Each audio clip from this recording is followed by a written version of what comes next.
तब भी वो इस तरह की बात कह चुके हैं कि देश के संसाधनों पे पहला हक अल्पसंख्यकों का, मतलब मुसलमान सब का है। चुनावों में उन्हें कितना वोट मिला था उससे अंदाजा लगा। गढ़ किसे कहेंगे आप? अच्छा, जितना भी वोट मिला उसे आप गढ़ी मान रही है तो ठीक है, अपनी सीट है, इसमें कोई चुनौती नहीं होती है। यहाँ पर जो भी चुनाव लड़ता है जीतता ही है। गढ़ का मतलब क्या होता है मैं समझा नहीं आपकी बात। ये देखिए कि पिछले 2024 का रण और मैदान में उतरे गाजियाबाद से भाजपा प्रत्याशी अतुल गर्ग। इन पर जिस तरीके से अगर देखा जाए तो भाजपा ने विश्वास दिलाया है और लगातार जो चुनावी सरगर्मी देखी जा रही है, लेकिन जब बात गाजियाबाद की सियासत को लेकर के आती तो इसी पर चर्चा करने के लिए हमारे साथ अतुल गर्ग जी हैं, जिनसे हम चर्चा करेंगे। सर, आपका हमारे चैनल पे बहुत बहुत स्वागत है। धन्यवाद। सर, सबसे पहले हम आपसे सीधा सवाल यही करेंगे कि गाजियाबाद सीट एक वो सीट कही जाती है जहां राजनाथ सिंह से लेकर के वीके सिंह ने इस पर अपना दबदबा बनाया है, तो इस बार चुनाव में आप अपने लिए कितनी चुनौती देख पा रहे हैं? देखिए, ये सीट भाजपा की अपनी सीट है, इसमें कोई चुनौती नहीं होती है।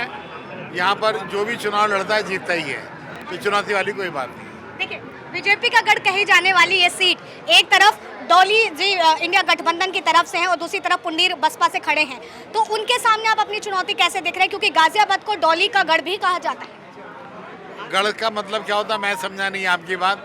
ये देखिए कि पिछले चुनावों में उन्हें कितना वोट मिला था उससे अंदाजा लगा। गढ़ किसे कहेंगे आप?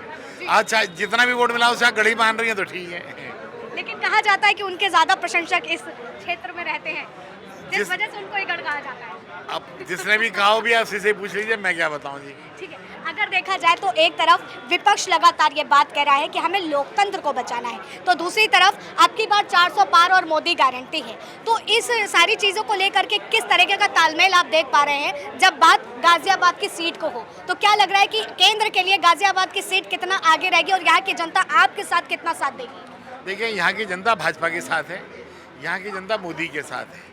ये भाजपा की सीट है, इसके अंदर कोई मुद्दा ना लोकल का है, ना आउटसाइडर का है, ना बड़े का है, ना छोटे का है। ये सीट बीजेपी की थी, बीजेपी की है और बीजेपी की रहेगी। अच्छा, आपसे ये भी मैं जानना चाहूंगी कि अभी हाल ही में कांग्रेस के बड़े नेता सैम पित्रोदा ने बड़ा बयान दिया है विरासत टैक्स को लेकर के, उस पर आपका क्या कुछ कहना है? देखिए, वहाँ पर कुछ जब उनका प्रधानमंत्री मनमोहन सिंह जी जब प्रधानमंत्री थे तब भी वो इस तरह की बात कह चुके हैं कि देश के संसाधनों पे पहला हक अल्पसंख्यकों का, मतलब मुसलमान सब का है, तो वो लोग वोट के लिए कहीं तक कुछ भी जा सकते हैं। इस स्तर से आप देख पा रहे हैं। देखिए, हर पार्टी दर पार्टी अपनी बात कर रहा है, हर अपने मुद्दे की बात कर रहा है। कोई महंगाई, बेरोजगारी, तो अगर आपकी पार्टी की जाए तो 2047 का एक बड़ा विजन और भारत के विकास की बात।